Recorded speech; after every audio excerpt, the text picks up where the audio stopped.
All right, we're going to talk about the cyber threat now. And who's ever heard of the Bitcoin, this underground person-to-person web exchange currency? It's anonymous and untraceable, so criminals can trade drugs and guns online with Bitcoin.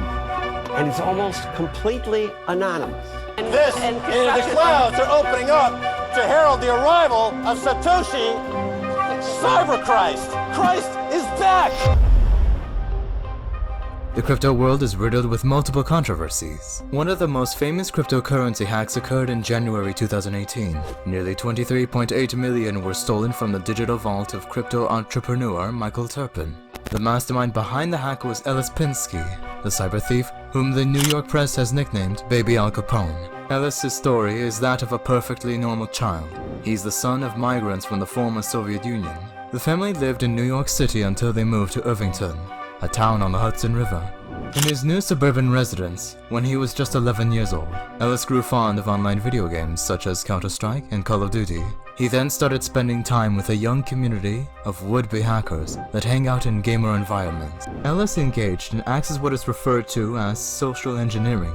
It involves extracting passwords or professional credentials from workers at social networks or from key computer services in order to access other people's computers. It's a coarse and effective espionage technique. For instance, someone boasts in an online chat that he works as a trainee programmer at Twitter or Microsoft and can access a series of user accounts or cell phones. They would show interest, gain his trust, and get him to tell what he can actually do or how it is done. Ellis proved to be a natural at this task, but he was interested in true knowledge and true power. At 15, this brilliant self-taught individual believed he was able to hack any account and any device. He had taken social engineering to a new level, creating a network of collaborators and accomplices whom he paid small amounts to help him with his increasingly complex misdeeds. This is how the 24 million heist happened. The Baby Al Capone entered the cybercrime big leagues. One day, a guy named Harry contacted Ellis to tell him that someone he knew from the OG Users Online community, which is very popular among hackers, had offered to sell access to users' passwords for a service that buys and sells cryptocurrency. Harry and Ellis identified a potential victim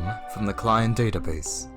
Michael Terpin, a businessman in his 60s who was on the verge of becoming a billionaire. With the help of an anonymous informer, they gained control of Terpin's SIM card. As soon as they began to explore, they saw that they had landed a whale. They could even check his crypto asset portfolio balances. Doing so confirmed that the billionaire had 900 million in Ethereum cryptocurrency, but they could not access the money. Looking for access to less secure asset portfolios, they found a company called Counterparty, where Terpin had more than 3 million triggers, an emerging cryptocurrency that Ellis had never even heard of. They thought the triggers would be worth just a few $1,000s, but simply looking at the virtual currency price showed that they were actually worth 24 million. After hacking Terpin's 12-word password, they took control of his portfolio. At that point, Ellis made the rookie mistake that would later allow Terpin to track him down. He transferred some of the cryptocurrency to his own account to make sure it was real money.